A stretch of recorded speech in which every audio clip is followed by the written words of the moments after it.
Hello guys, आप सभी के सपोर्ट से हमारे 500 सब्सक्राइबर कंप्लीट हो चुके हैं और भाई ऐसे ही सपोर्ट बनाए रखो और आप हमारी वीडियो को लाइक और चैनल को सब्सक्राइब कर सकते हैं। And without wasting any more time let's begin the video. Episode शुरू होता है, हमें हमारा मेन कैरेक्टर दिखाया जाता है जिसका नाम जुनसाई होता है और जुनसाई एक स्पेशल एजेंट है जो कि किसी मिशन पर होता है और होंगजुन पगोड़ा जो कि एक फर्स्ट क्लास सांस्कृतिक अवशेष है। और जब किसी ने नेशनल ट्रेजर होंगजुन पगोड़ा को चुरा लिया और मेरे मास्टर के विरोध के बावजूद भी मैं अकेला गया और मैंने सबको मार डाला और जहाँ भी मैं होता हूँ हमेशा की तरह सब कुछ स्मूथली चलता है, लेकिन इस बार अलग सिचुएशन बनती दिख रही थी। फिर हमें कुछ बंदे दिखाए जाते हैं जो कि जुनसाई की तरफ काफी सारी गोलियां चला रहे होते हैं। तो जुनसाई एक कार्ड फेंकता है और वो कार्ड एक बंदे की गन में जाके लगता है और उसकी गन चलना बंद हो जाती है। तो जुनसाई गोलियों को डॉज करते हुए उनकी तरफ काफी तेजी से बढ़ रहा होता है और वो उसके मुंह में एक घुटना मारता है और उसे डाउन करते हुए उसी के ऊपर से उनकी तरफ फिसलते हुए आता है और उन सबको शूट कर देता है और वो एक कंटेनर के ऊपर से जंप मारता है और फिर से 3 सोल्जर्स को शूट कर देता है और उन सभी सोल्जर्स को काफी स्टाइलिश तरीके से मार रहा होता है। लेकिन फिर भी काफी सारे सोल्जर्स उसकी तरफ काफी सारी गोलियां बरसा रहे होते हैं। तो उनमें से एक सोल्जर कवर ले लेता है और उनकी तरफ अपनी पिस्टल को फेंकता है। तो पिस्टल उनमें से एक बंदे में जाके लगती है और वो कंटेनर के ऊपर से जंप मार के उसी बंदे के ऊपर लैंड करता है। तो सोल्जर्स उसके ऊपर गोलियां चलाने लगते हैं, लेकिन वो हैंड कॉम्बैट से उन सभी को डाउन कर रहा होता है और उन सभी को फास्ट और स्टाइलिश तरीके से मार रहा होता है और वो एक बंदे को मारते हुए गन को पकड़ लेता है और एक स्नाइपर को शूट कर देता है। लेकिन तभी एक बंदा काफी बड़ी मशीन गन लेके आता है और जुनसाई की तरफ काफी गोलियां बरसाने लगता है। तो जुनसाई एक कंटेनर की कवर ले लेता है। तो जुनसाई को एक फ्लैश ग्रेनेड दिखता है तो वो अपनी गन को उसकी तरफ फेंकता है, उस फ्लैश ग्रेनेड को अपनी तरफ खींच लेता है और उस बंदे के ऊपर फेंक देता है। तो वहाँ पर काफी सारी लाइट क्रिएट होती है और जुनसाई उसके ऊपर आ जाता है और जुनसाई उसके मुंह को पकड़ के घुमाने लगता है, लेकिन उसे कुछ भी नहीं हो रहा होता है। तो उसके सिर पर अटैक कर देता है और जुनसाई उतर के उसमें एक किक मारता है तो वो रैक में जाके खलता है और वो बंदा जुनसाई की तरफ बढ़ने लगता है, लेकिन तभी उसके सिर पर एक बॉक्स आके गिरता है और वो वहीं पर डाउन हो जाता है। फिर जुनसाई ट्रेजर रूम में पहुंच जाता है और वो ट्रेजर बॉक्स को ओपन करता है तो होंगजुन पगोड़ा बाहर निकल आता है और वो ट्रेजर को जैसे ही छूता है तो ट्रेजर उसे अंदर खींचने लगता है और तभी उसके पीछे कुछ सोल्जर आ जाते हैं तो उसके ऊपर गोलियां चलाने लगते हैं और एक बंदा तो रॉकेट लॉन्चर चला देता है तो वहाँ पर एक ब्लास्ट होता है। फिर सीन शिफ्ट होता है, हमें एक पैलेस दिखाया जाता है और फिर हमें एक लड़की दिखाई जाती है जो कि कह रही होती है यंग मास्टर पानी की तरह बह गए और वहाँ पर कुछ लोग बैठे होते हैं तो वो लोग बातें करने लगते हैं डेविल फाइनली मर गया और ये बहुत अच्छी राहत है। तभी एक लेडी कहती है उसके मरने के बाद हमें पैसे मिलेंगे और वो लड़की कह रही होती है यंग मास्टर मॉक्सी ने हमें हमेशा के लिए छोड़ दिया है और वो रोने का दिखावा कर रही होती है और वो कहती है मुझे पता है तुम लोग कैसा महसूस कर रहे हो, लेकिन उन लोगों को तो कोई फर्क ही नहीं पड़ रहा होता है। और वो लड़की उन सबसे कहती है वेरी सैड और वो गोल्ड कॉइंस की बैग पर 2 बार हाथ सेट करती है तो सब लोग रोने का दिखावा करने लगते हैं। फिर वो लड़की कहती है रुको रुको अभी इसकी ऑफिशियल शुरुआत नहीं हुई है और लड़की कहती है हम सब एक साथ उसकी ग्रेव पर स्माइल का आशीर्वाद देने के लिए है और लड़की इशारा करती है तो वो लोग छाती पीट पीट कर रोने लगते हैं और लड़की कहती है मैं अनाउंस करती हूँ कि यंग मास्टर का फ्यूनरल ऑफिशियल तौर पर स्टार्ट हो चुका है और वो फ्यूनरल म्यूजिक को बजाने के लिए कहती है और वो लोग म्यूजिक बजाने लगते हैं और वो लोग फिर से रोने का दिखावा करने लगते हैं। तभी एक बंदा कहता है मैं उनके बिना कैसे जीऊंगा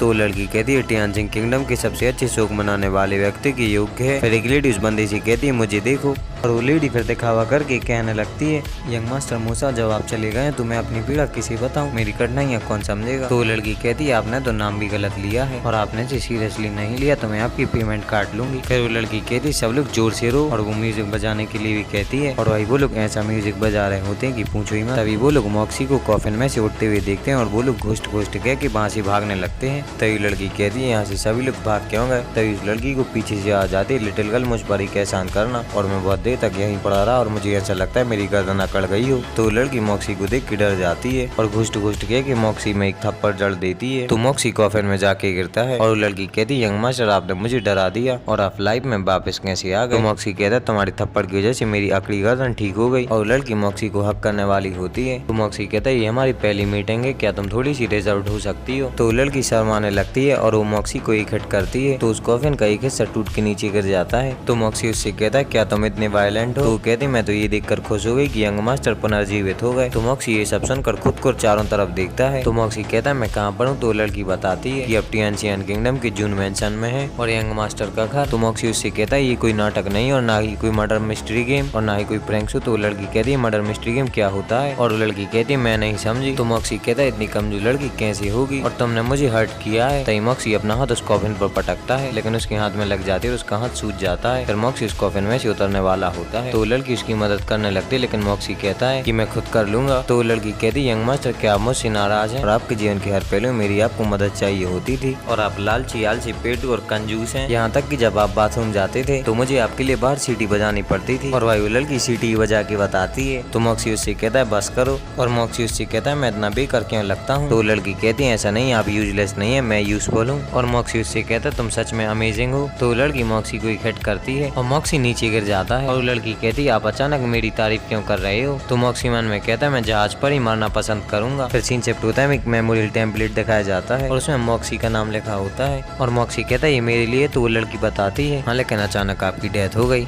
और ये आपकी मंजूरी से नहीं गुजर सका। प्लीज मुझे बताएं क्या कुछ ऐसा है जिसे मॉडिफाइड करने की जरूरत है और मैं एक और बनाऊंगी जो आपको सेटिस्फाई कर सके। तो मॉक्सी कहता है तुम्हारी काइंडनेस के लिए थैंक यू, लेकिन फिलहाल में मुझे इसकी कोई जरूरत नहीं है। और भाई वो लोग मेमोरियल टेबलेट की बात कर रहे होते हैं और मॉक्सी उससे पूछता है मेरे भाई बहन कहाँ हैं। तो लड़की बताती वो सब पहले ही मर चुके हैं। तो मॉक्सी कहता है फैमिली प्रॉपर्टी के लिए मुझसे कोई भी नहीं लड़ेगा। तो मॉक्सी उससे पूछता है मेरे पेरेंट्स कहाँ पर है। तो बताते तुम्हारे पेरेंट्स भी मर चुके हैं। तो मॉक्सी कहता है मुझे बहुत जल्द फैमिली प्रॉपर्टी विरासत में मिलेगी और मेरी पिछली लाइफ में मेरा जीवन गौरवशाली था, लेकिन अंत में रेपुटेशन धूमिल हो गई। लेकिन इस लाइफ में मैं एक केयरफ्री यंग मास्टर हूँ और मैं लाइफ को एंजॉय करूंगा। और तभी मॉक्सी इस लड़की से मिरर छुड़ाता है और वो अपना चेहरा देखने लगता है और वो कहता है इसका चेहरा भी अच्छा है। लेकिन तभी मॉक्सी को मिरर में एक गार्ड का रिफ्लेक्शन दिखता है। तो मॉक्सी कहता है इस पर हमेशा निगरानी रखी जाती थी। और वो कहता है मेरी डेथ के बारे में क्या कुछ सस्पिशियस हो सकता है। फिर सीन शिफ्ट होता है, एक एल्डर दिखाए जाते हैं और वो कहते हैं यदि मुझे आज किसी ने एक्सप्लेनेशन नहीं दी तो अब में से कोई भी इस प्लेस को छोड़ के नहीं जा सकता। और वो काफी जोर से चिल्लाते हैं और वो कहते हैं मैं जून जेंटियन सब कुछ दाव पर लगाने के लिए तैयार हूँ और तुम सभी का सामना करूंगा। और वो एक एल्डर से कहते हैं कि आपकी डुगू फैमिली मिलिट्री पावर पर एक अधिकार जमाना चाहती है और मेरी जून फैमिली को खत्म करना चाहती है। और वो ओल्ड टैंक से कहते हैं तुम क्या देख रहे हो। और उसके ऊपर हाथ रख के उसे अपनी पावर की मदद से नीचे झुका देते हैं। और वो कहते हैं मैंने तुम्हारी टैंक फैमिली में से करप्ट अधिकारियों का सफाया कर दिया और क्या तुम मुझसे बदला लेना चाहते हो। तो ओल्ड टैंक कहते तुम काफी आगे बढ़ गए हो, मुझे ये सब नहीं करना है। और ओल्ड जून दूसरे एल्डर से कहते हैं और जो चीज मुझे सबसे डिस्कस्टिंग लगती है वो हो तुम। और दुनिया जितनी अराजक होती जाएगी उतनी ही तुम्हारी ली फैमिली इनोसेंट बनने की कोशिश करती है। और मेरे ग्रैंडसन की मौत के पीछे तुम तो मास्टरमाइंड नहीं हो और आप में से हर कोई आज यहाँ है और तुम में से कोई मेरे ग्रैंडसन का हत्यारा भी हो सकता है। और फिर ओल्ड जून कहते हैं योर मैजेस्टी मेरी फैमिली हमेशा वफादार रही है। और वो कहते हैं मैं जब तक सेटिस्फाई नहीं होगा जब तक मुझे असली कातिल नहीं मिल जाता। फिर सीन शिफ्ट होता है, मॉक्सी दिखाया जाता है और वो लड़की मॉक्सी को उन्हीं तीनों एल्डर की फोटो दिखा रही होती है और वो मॉक्सी को तीनों फैमिली के नाम बताती है। मॉक्सी कहता है वहाँ पर कुछ ही लोग हैं जो मुझे मारना चाहते हैं। तो वो लड़की कहती है ऐसा कुछ नहीं यंग मास्टर। तो वहाँ पर दो गार्ड आते हैं, वो काफी बड़ा एक स्क्रूल खोलते हैं। तो मॉक्सी उस स्क्रूल को देखता है और वो कहता है इतने सारे। तो वो लड़की बताती है और ये सभी दुश्मन आपके जन्म के बाद आपके द्वारा बनाए गए हैं। और मॉक्सी कहता है इस लिस्ट में तो मुर्गी बिल्ली बतख और हंस भी हैं। तो मॉक्सी कहता है ये सच में अपमानजनक है। तो लड़की कहती है नहीं ये नॉर्मल है। तो बताती तियानशियन किंगडम में आप नंबर 1 पर्सन है जिसकी वजह से आपको सभी लोग मारना चाहते हैं। तो मॉक्सी मन में कहता है मैं वास्तव में ऐसे घटिया कैरेक्टर के रूप में रीइंकार्नेट हो चुका हूँ और मैं कितने अभिशाप सहूंगा। तो लड़की कहती मैंने गलती से सच उगल दिया। तो लड़की बात को संभालते हुए कहती है मेरा मतलब ये है कि आप वास्तव में फेमस हैं। तो मॉक्सी कहता है कंट्रोवर्शियल पर्सन के रूप में। तो लड़की कहती नहीं आप बस पॉपुलर हैं क्योंकि आप बहुत जल्दी प्रिंस लिंगमिंग के चुने गए हस्बैंड बनेंगे। तो स्वाभाविक रूप से आपसे बहुत से लोग जल रहे हैं। और लड़की बताती है ऐसा इसीलिए क्योंकि आप उससे प्यार करते हैं और इसके लिए ओल्ड मास्टर ने बहुत कोशिश की। तो मॉक्सी कहता है मैं समझता हूँ ऐसा इसीलिए क्योंकि मैं उसका हस्बैंड बनने वाला हूँ और इसीलिए असासिन अट्रैक्टेड हुए। तो लड़की बताती है नहीं ऐसा नहीं, जब आप रात को सो रहे थे तो आप बिस्तर से गिर गए और मारे गए। तो मॉक्सी हंसने लगता है और वो कहता है बिस्तर से गिरने पर ही मौत हो सकती है। फिर हमें दिखाया जाता है वहाँ पर एक एल्डर आ रहे होते हैं और वो कहते हैं जब तक जून फैमिली को हेवन डिस्ट्रॉय नहीं करता और चाहे तो मैं यासो या फिर लूजर और मरने से तो जिंदा रहना बेहतर है। और लड़की मॉक्सी को बताती थर्ड मास्टर आ रहे हैं। तो मॉक्सी उनसे कहता है आप लूजर किसी कह रहे हैं और मॉक्सी कहता है बिल्कुल भी रिस्पेक्ट नहीं। और उस लड़की से कहता है मैंने सही कहा। तो वो लड़की कहती है मैंने कुछ भी नहीं सुना। थर्ड मास्टर बताते हैं रिस्पेक्ट कोई दूसरे द्वारा दी गई चीज नहीं है, इसे हासिल करने के लिए आपको खुद पर निर्भर रहना होगा।